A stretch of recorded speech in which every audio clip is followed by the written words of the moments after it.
The latest.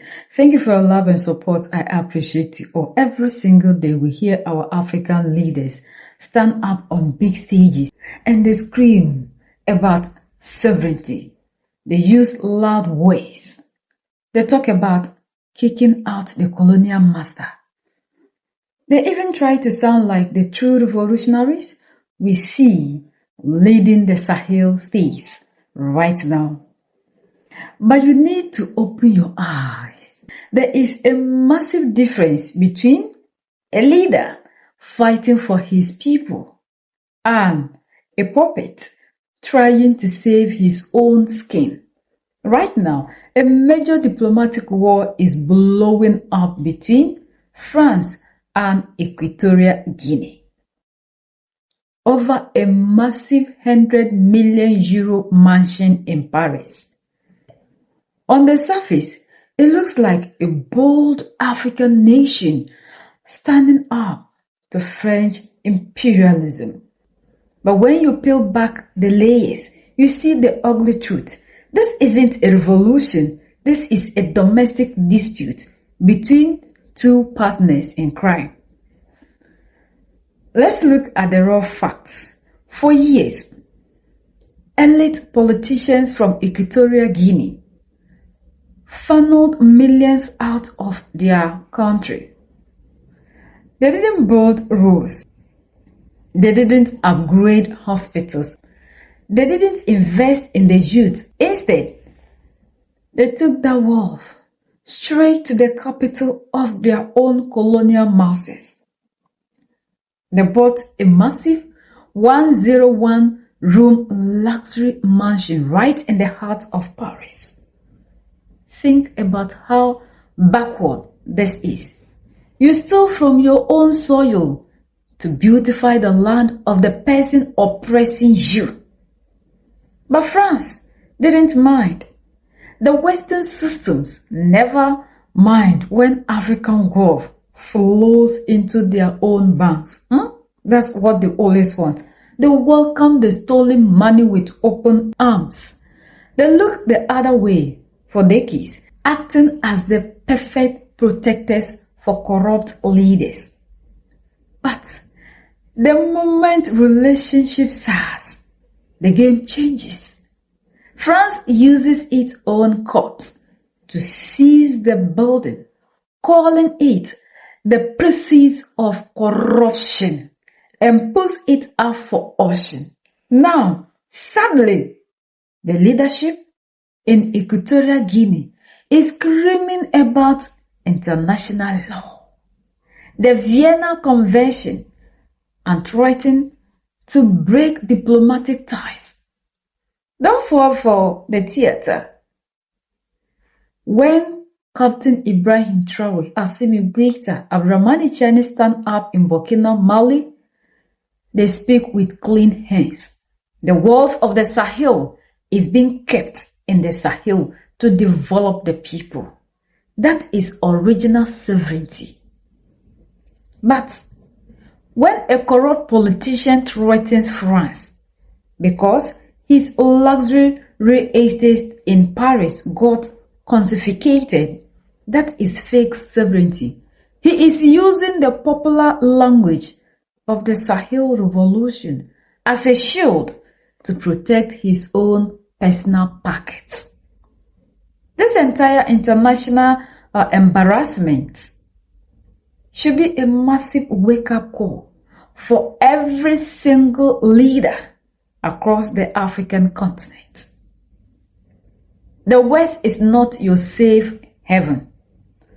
They will help you hide your stolen wealth today, and they will use that exact same wealth to blackmail, squeeze, and expose you tomorrow. The moment you stop serving their own interests, they will take you, they will take your properties, and leave you empty-handed on the world stage. If you want to build an empire, build it at home. If you want to invest millions, invest it in your own people.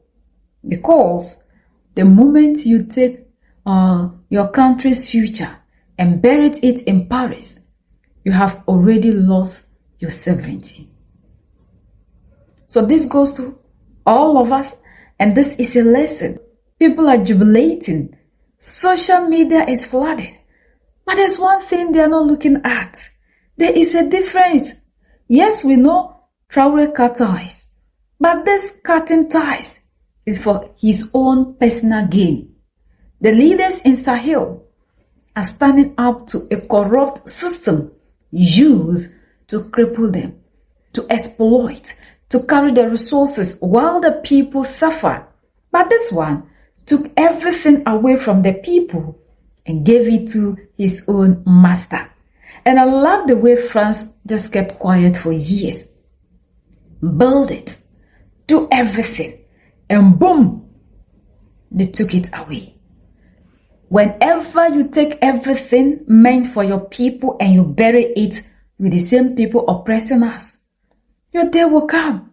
Sometimes we think we are doing the people, but at the right time, they will strike. And this striking from Paris is perfect.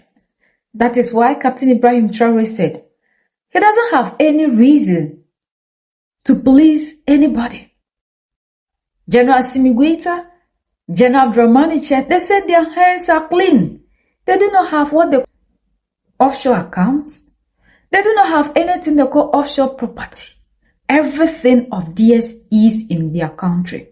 So for that matter, when they went to them, asking them to pay money so that every blessed day they will continue to praise them, paint their image beautiful, like Captain Ibrahim Traore said, they said no.